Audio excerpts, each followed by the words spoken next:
It's time for the Hockey Writers Grindline, a weekly show covering everything Detroit Red Wings.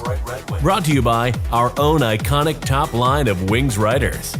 Sit back and enjoy The Grind. Welcome to the Hockey Writers Grindline. I'm your host, Pat Brown. Joining me, as always, my line mates, Devin Little and Kyle Knopp, and we are thrilled to have you join us for another grind. Before we get started, please remember this week's show is being brought to you by the Hockey Writers Sports Betting Guide, a brand new source for your daily sports betting odds, lines, props, and futures, as well as some daily fantasy strategies and analysis. Also, if you decide to bet, please do so responsibly. And if you or anyone you know has a problem with gambling, please check out the resources in the description below. Now, boys, on to the show. And we are going to start with an oldie, but a goodie. One good, one bad from the week that was. And I'll toss mine out there super fast like I always do. My one good has to be 15 goals in game one of the Battle of Alberta. My goodness. When I just couldn't believe 6-6 all of a sudden. Like, it just, what an unbelievable game. It really was a throwback to early 90s hockey. The last two times the teams played each other in the playoffs, and really everything that it was cracked up to be, and then some. So if you're a fan of either team, it was probably nauseating, to be honest. But if you're just a hockey fan, it's really the kind of game that you live for, and it was a lot of fun to watch. And my one bad is actually going to be Elmer Soderblom, unfortunately, cut from Team Sweden in the World Championships. Wasn't all his fault. There were some players that came available that decided to play that kind of bumped him out, but nonetheless, that was kind of a bummer. I was kind of a bummer to see for the 20-year-old, but kind of is what it is. And that's my one good, one bad from the week that was. Kyle, I see you next. So one good, one bad from the week that was.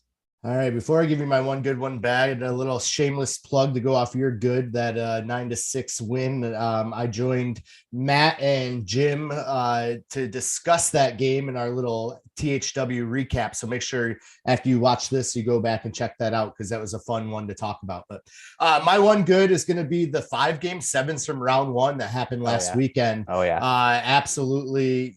The second most ever, or second in a round, in a single round.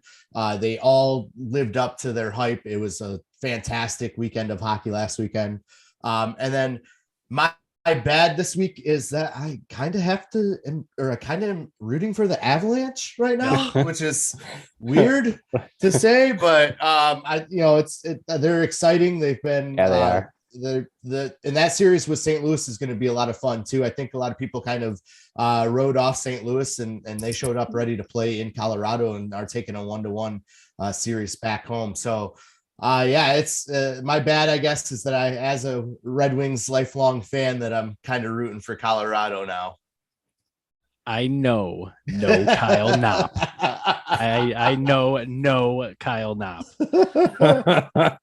All right, Devin, you got to do better than that. You got to do better than that. One good, one bad. And if you say you're cheering for the Avalanche too, I'm out of here for the night. Are you going to take off for the next few weeks? Yeah, exactly. Starting vacation early. Shout out to Darren Helm, right?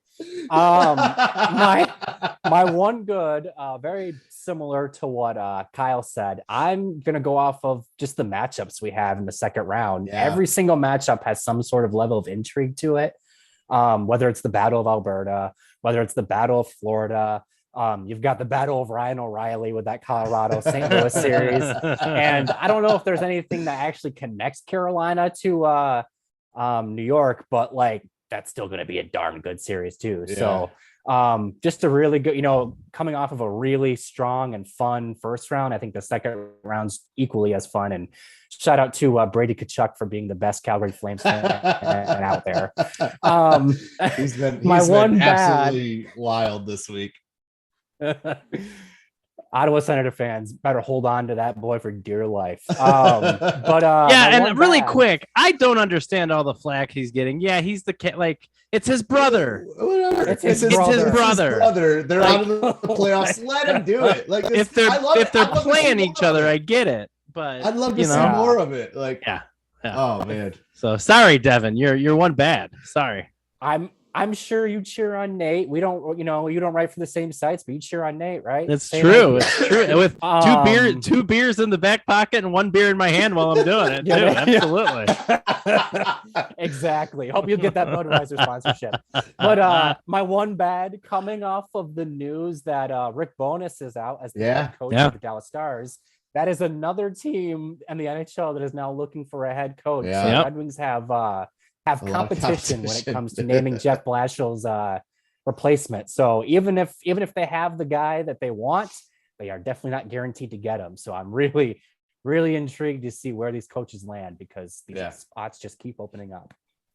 That coaching carousel is wild and out of control. So hold on if you're on the ride for that, because it is one of the more active coaching off seasons I think we're going to see that we will have seen in quite some time. So good stuff, boys. Good stuff. And well, since we're talking Battle of Alberta, 15 goals in one game, it seems appropriate to talk about goaltending. So, or lack thereof, for that matter. So let's talk about the Red Wings goaltending from this past season, and specifically Alex Nedeljkovic, who, remember, none of us could even say his name when the season started, and look at us now. Look at us now. But I got a simple question for you guys, and we're going to talk a little bit. Our next segment's going to be a little bit more on goaltending as well, but just primarily focusing on Ned for this segment. Did he have the type of season that you expected him to have? 24 and 9, .901 save percentage, 3.31 goals against. What do you take away from the season that Ned had? And Devin, we'll start with you this time. So what do you take away? Did Ned have the type of season that you expected him to have this year? So some goaltenders are able to elevate their teams beyond what they are and mask all their flaws. I'm thinking of Igor Shesterkin. I'm thinking of even Andrei Vasilevsky when the Lightning are having a bad night. Some goaltenders are more or less the reason why their teams aren't as good as they could be. I'm thinking of Matt Murray in Ottawa and Philip Grubauer in Seattle this season. I think that Alex Nedeljkovic is kind of the perfect middle. I think his season perfectly reflected where the Red Wings were at any given time, because in the first couple of months, he was one of the better goaltenders in the league statistically. And that was in the first couple of months. That's when the Red Wings were probably the best and the most inspiring that they were this entire season. As soon as Nedeljkovic's play kind of dropped off, the Red Wings play dropped off. Mm-hmm. So what do I get from this? I think that he had what you kind of expect from a goaltender playing his first 82 game season as a starter in the NHL. He had moments where he was arguably the Red Wings' best player, and then he had moments where he was the reason why they were losing games. It's, like I said, first 82 game season, 26 years old, didn't know he's playing behind a team that was not nearly as good as the Carolina Hurricanes team that he played for the previous season. We were talking about this when they first picked him up. You had to expect some bumps along the road, and they certainly were there. Now, all that being said, how do I feel about him with the season now done? I'm fine with him. I think that he now knows what it means to be a starter and carry the load for an 82 game season. I think he said it best in his exit interview with the media. He said that this isn't going to happen again. He's very determined to have a better season next season. Mm-hmm. And obviously with the team potentially making improvements in the offseason, I think that'll help him out. But I liked what I saw from Ned this season. Of course, I'd like to see him do better, but I think he has it in him to do better. And for a guy who's 26 going on 27, I think you can feel safe with him for at least another year, if not the next 2, 3, 4 years. So good points. For my part, I think one of the biggest takeaways is that this was his first full season.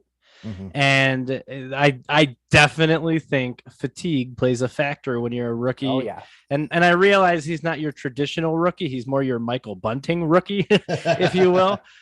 He had a fair amount of experience the previous season with Carolina, obviously, as well. But I do think his workload played a factor in terms of why you see that drop off in performance, because there were whispers of him in the Calder conversation, granted, very early in the year.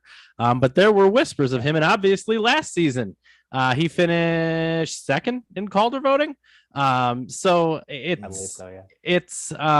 think the workload played a big part of it. And for my part, I think Ned played fine. I think his season coming up is going to be a big one in terms of what fans can expect out of him. Kyle, over to you. What are your takeaways from Ned this season? Did he perform as expected, or were you disappointed? No, I think absolutely Devin had a ton of good points, but he performed right where we kind of expected. I mean, his numbers in Carolina last year were phenomenal, but he was also playing for one of the top 2 or 3 teams in the Eastern Conference. Now he's playing for one of the bottom, like 13th, 14th team in the Eastern Conference out of 16. So, there was certainly going to be a drop off. His number one defensive pairing in front of him were Daniel DeKeyser, who's toward the end of his career, and Moritz Seider, who's in the beginning of his career. So you kind of had an idea that he was going to be a average type goaltender. And I think he outplayed a lot of what we expected part of the year. So I'm going to name off a couple names for you. Jacob Markstrom, Ilya Sorokin, Igor Shesterkin, Jack Campbell, and Darcy Kemper are the only goaltenders that had more shutouts than Alex Nedeljkovic this year. Yeah. There were plenty more that had 4 as well as Nedeljkovic, but those are the only goaltenders that had more shutouts than him this year. And he was playing on that Detroit team that finished, 24th in the league, something like that. So I think he's right where we expected him to be on a bad team, and even showed flashes of brilliance throughout the season. So I think next year, hopefully we have that defensive core structured a little bit better around him, and the wings are able to give him more support. And if that's the case, I think you're going to see his numbers rise quite a bit. And there were not very many games where he was only facing 20 shots either. Yeah. It was, I mean, the Red Wings were outshot, I'm sure, the majority of the games this year. So to your point on the shutouts, it's not like he was coasting through like Dominik Hasek on the 2002 Red Wings or anything like that, So out of all those guys that had more shutouts than him, he has more saves than all of them. Yep. So it's a perfect transition, because let's talk about what the goaltending looks like next season. Thomas Greiss, we thanked you for your service. Almost positive he won't be back. So if you're Steve Yzerman, what are you going to do to address the goaltending? Do you go 1A, 1B, and you're looking for a tandem type goaltender? Are you looking for a backup goaltender to back Ned up? Or are you looking for a bona fide starter? Spoiler alert, a guy like Jack Campbell or Ville Husso, who unrestricted free agent, could be on the market for Ned to back them up. What is your mindset on that? And Kyle, we'll start with you this time. So how do you treat Ned? Is he the starter? Is he the backup? Or do you look at a 1A, 1B type situation? I believe Ned is the starter in Detroit right now and moving forward. They brought him in last summer to kind of do that role, and we're going to have Greiss kind of split with him. It turned out that they did a 2/3, 1/3 split almost. So you saw that Ned really took the reins and became that starter. I think unless you really are able to get a Husso or a Campbell at a decent price, then maybe you go after him, but I don't think that's going to happen. I think both of those goalies are going to command a fair market value for what they've shown this year. And that's not something that I think Detroit needs to spend their cap space on this season. So I think Ned's their starter. And I think, in that terms, you brought in this kid, Magnus Hellberg, to be his backup. And yeah, he only played a game or so, but he's over in the Worlds right now, and he's one of the top goaltenders over there. He's outplaying Strauss Mann, he's outplaying Karel Vejmelka. Sorry, yeah, he's outplaying Elvis Merzlikins. So I know that's your boy. Sorry, Pat. He's outplaying Philip Grubauer right now. I mean, he's doing well. He's got a 1.62 goals against average right now and a 92.65 save percentage over in the Worlds in 3 games that he's played in. So you brought him over, give him a chance to be your number 2. You still have Calvin Pickard, who played all right this season, as a number 3. And then hopefully, Kosa is going to be ready to come up in a year or so. So I think you kind of stay where you are in terms of the goaltending situation and spend the cap somewhere else. Yeah, Kyle, next time you can just say veggie for what it's worth. I know I should have. Devin, over to you.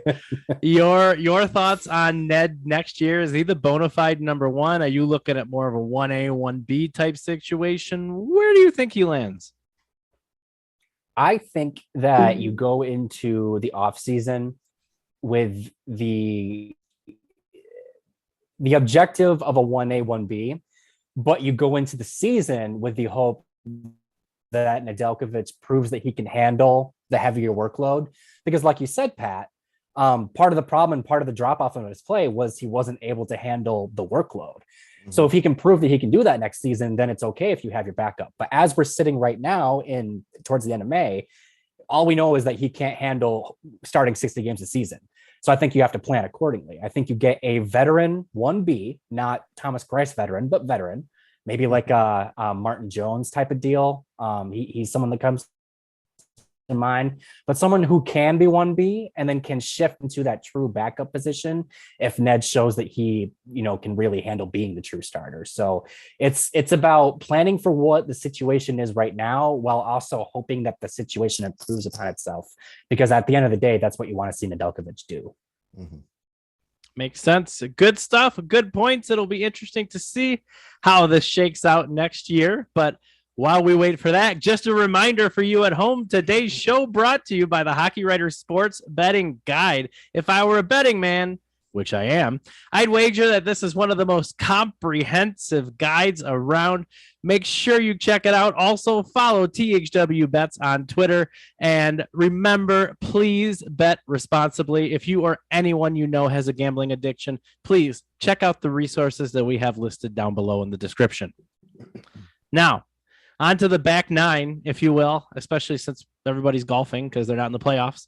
And we're going to talk about, Sportsnet's Jeff Marek floated an interesting idea recently that the Toronto Maple Leafs may very well have their eyes on one Tyler Bertuzzi. I almost said Todd Bertuzzi. That would be something else, wouldn't it? That would be. Making a comeback. That would be something else. So, in addition, Devin, you are going to get to speak to this first because you dropped something right along those lines today, in fact. And if you at home are listening and you haven't checked it out, hop on over to thehockeywriters.com.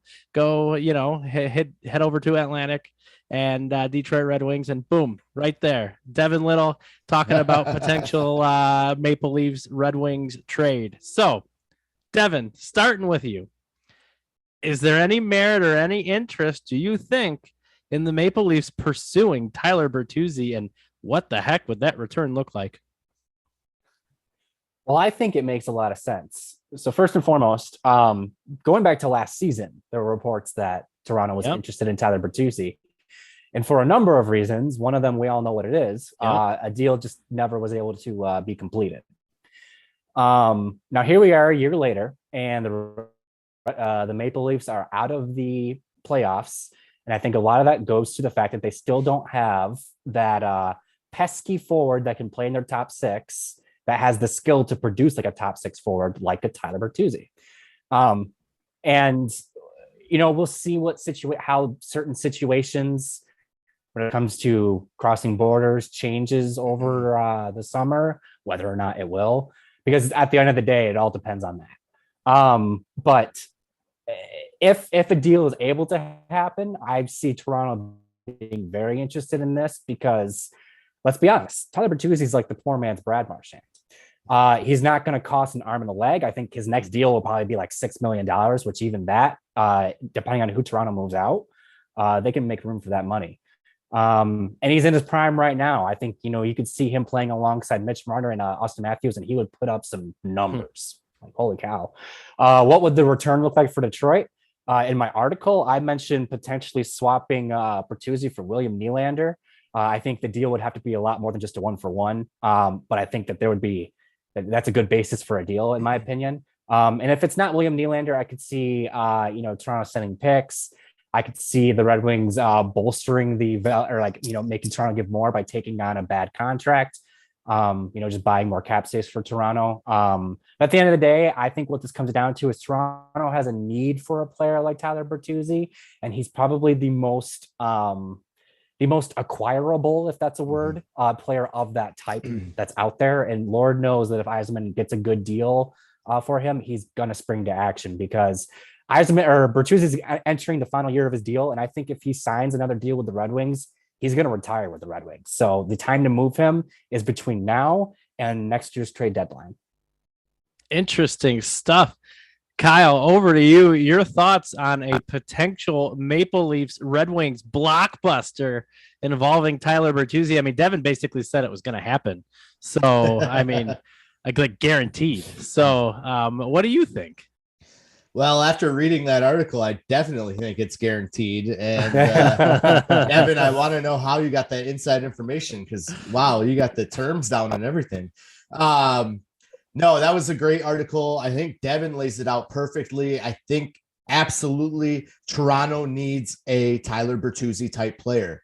And the best Tyler Bertuzzi type player that's out there and available right now, and that could be attainable, like you said, is Tyler Bertuzzi. So why not go after him? And we all know that Yzerman is not afraid to pull the trigger on a big deal like that. He's not afraid to move pieces, especially if the return is something that's going to help the Red Wings in the long run. So I think, yes, there's a very good chance that something gets worked out over the summer or maybe throughout the season. So at the next trade deadline, there's a deal where he is moved over there and everything is in place for the return. And I like the return that Devin was kind of giving as well. One, I would like to maybe throw out there, and you kind of alluded to that a little bit there, Pat, earlier, but would be if Toronto decided to sign and then trade Jack Campbell as part of that deal. And then that would give Detroit that 1A, 1B competition going into the season. So I think there's definitely a lot of different interesting scenarios that could come out of this. And so the speculation is a lot of fun because of how many twists and turns there could be. But I honestly think this could be a deal that gets done over the summer. What if they tossed in Peter Mrazek? Talk about closing a full circle, eh? Yeah. Purely speculative in nature, and I am no Prashant, so I certainly cannot call that one. However, nonetheless, interesting food for thought, and we want to hear what you have to think, what you have to say about it. So definitely let us hear it down below. Looking forward to those conversations, especially. Love what all the nice, polite things you guys had to say about my John Tortorella tape last week. Absolutely no questioning of my hockey knowledge whatsoever. They love you. Pat, let's set the record straight. Do you actually like the Red Wings? I made yourself right now. Just so very kind. I really appreciate it. But in all seriousness, we love the comments. Is that the real reason you're going on the lam? Yeah, exactly right. In all seriousness, we love the comments. We love the comments. Agree, disagree, whatever it might be. That's why we're here. We're here to make you think, and it's a lot of fun. So keep them coming. Seriously, keep the name calling down, but keep them coming. All right. So I'm setting myself up for some more name calling here because let's talk free agents. Why not? We've been all over the board today. A good way to kind of wrap up the meat of the show, I would say, is let's talk about 2022 free agency. Yeah, we're a couple months away, but it'll be here before you know it. And could this be the offseason where Steve Yzerman finally goes out and makes a little splash? There are some intriguing names out there, and the first one pains me to say, but Nazem Kadri with Colorado, for example. You've got John Klingberg in Dallas. You've got Andrew Knopp in New York. Yeah. If you're looking for a cheaper quality defenseman, Ilya Lyubushkin, former Coyote, he's off of his deal in Toronto. So there are some names out there at reasonable ages too, by the way. Of all of those I rolled off, Kadri is the oldest at 31 years old. Klingberg's 29, Knopp is 27, Lyubushkin's 28. So all kind of fitting into that core of where you would expect it to be in the rebuild. So I'm curious, and I don't remember who we started with last time. So Kyle, we are going to start with you this time. What do you think Steve Yzerman does this offseason? Could it be an offseason that he makes a splash in the free agent market? And if so, take a shot. Who you got? Yeah, I mean, there are quite a few names out here, and I think he definitely needs to pick someone up in the free agency market. We've talked about it many times. They need to bolster they need to get another center, preferably a 1 or 2. They could use another left-handed or left side D for the time being. So there's a couple names that kind of stick out to me. One's a left-handed shot, but not a lefty or a center, but one that brings a scoring touch that plays right wing, but could probably play left wing or the center slot. But that's Riley Smith out of Vegas. Vegas has a lot of cap issues right now, so there's probably not a good chance they're going to be able to bring him back. So he'll be likely on that market in which that's, the Red Wings will be able to scoop him up or at least throw him an offer. Another one out west, but I think he'll probably get re-signed. That is a left-handed shot on the left side is Andrei Burakovsky from Colorado. I think he would be a good name. I like you mentioning John Klingberg. He's a solid right-handed shot D, but if we're looking at a left shot D, I have one in mind. I'm kind of delaying here because I got to pull it back up. Where'd he go? Oh yeah, jeez, where did he just go? Oh man. Okay, so I'm. Oh man. Oh yes. From Calgary. Calgary has quite a few unrestricted free agents, but is Nikita Zadorov, 27-year-old defense. He's 6'6", 235, left-handed shot. He'd bring some toughness to play back behind Seider. And Calgary's going to be kind of walking that line this year. They have to re-sign Tkachuk. They have to re-sign Gaudreau. So I think that there's a chance that Zadorov might kind of fall to the wayside, and he would be a big pickup for the Red Wings. Come on, you don't see Yzerman going out and getting Johnny Hockey? Come on. I don't see Colorado. Sorry, I don't see Calgary letting him go. I think obviously they're going to go Tkachuk first, but he's restricted, so they have a little more leverage there. Yeah, for sure. But they're definitely going to bring Gaudreau back, especially if he continues to perform throughout these playoffs. Good stuff. They better. Devin, we're coming over to you. What do you see Steve Yzerman doing this offseason? Is it finally time to make a splash? Well, first and foremost, we already talked about it. I see him signing a goalie. Whether or not it's a big name or not, I think that has to be done. But I do think now, let me maybe get out of here with that. I'm already commenting in the show that's not even posted yet. More or less likely than Tortorella. less likely than Tortorella. I would put money on actually. it. Yeah, I agree. So I want to say this. I think that this offseason is an important one when it comes to Yzerman spending his money.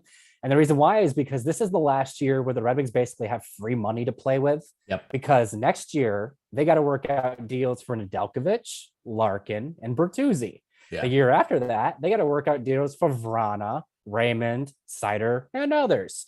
So all of a sudden, all this cap space the Red Wings have had for the last couple of years is going to be more or less gone. So if they're going to make a splash, this is the time to do it. I have 2 forwards in mind that I could see them pressing hard for. I agree with Kyle in the fact that they should be targeting defensemen, but none of them really jump out to me. It could be literally any of them. But the forwards that really stand out to me, one is a centerman, and that is Vincent Trocheck. Okay, yeah. I think Trocheck, he has some ties to the Michigan area, and he played definitely in Saginaw. The second line center void that, the second line center void that they have. And then the other winger that I could see them targeting is a Swede and would be one of the biggest swings of the offseason. And that is Philip Forsberg from the Nashville Predators. It would cost a lot to get Forsberg to sign. Yeah. But if they do, can you imagine Lucas Raymond and Philip Forsberg playing together? That would be magic. So I'm not saying any of those names would actually come to Detroit, but I would not be surprised one bit if you hear that the Red Wings are linked to them and trying to at least, get a good offer out there for them. The beauty about Forsberg, sorry to jump in there, Pat, but I had him kind of on my list as well, but I definitely think Nashville's going to spend their majority of their offseason making sure they bring him back, but he's also a center, so he can play that center role too. So he's very versatile. So I think Forsberg would be a great pickup if they could get him. Yep. And I mean, it's funny because I actually thought about mentioning Forsberg, and then I didn't think there was much chance of them being able to woo him. But when you think about it, this Red Wings team is a pretty desirable place to want to play right now and to want to coach right now, because it's an up and coming team. They're not over the hump. It's going to be a few years before they compete like at Stanley Cup level. So there still needs to be a little bit of patience, but they're getting to the point in the rebuild where it's a place that you might want to go to play. So a lot to think about there. And I think you guys brought up some really good points. So let's finish today's show with a little throwback, a little Hockey Town nostalgia, if you will. Last week, if you'll recall, it was actually still the first round. So I asked about your favorite Red Wings playoff first round memories. Now, let's talk about your favorite Red Wings playoff second round memories. And just like last week, I'm going to date myself because my favorite memory, I guess what I wasn't even awake for. And that's 1996 Game 7 against the St. Louis Blues. Steve Yzerman scores from the blue line, doing my best possible Gary Thorne. Gretzky had it, lost it. And if anybody can finish that, you win the day. And Nate, that you don't count. But arguably they call it the goal that saved Hockey Town, despite the fact that the Wings went on to the Western Conference Final and lost to the Colorado Avalanche. It didn't matter. That goal, like if the Red Wings had lost that game, the team's future would have changed like in ways we can't even comprehend. A lot of the wheels would have been changed. A lot of that team would have looked different.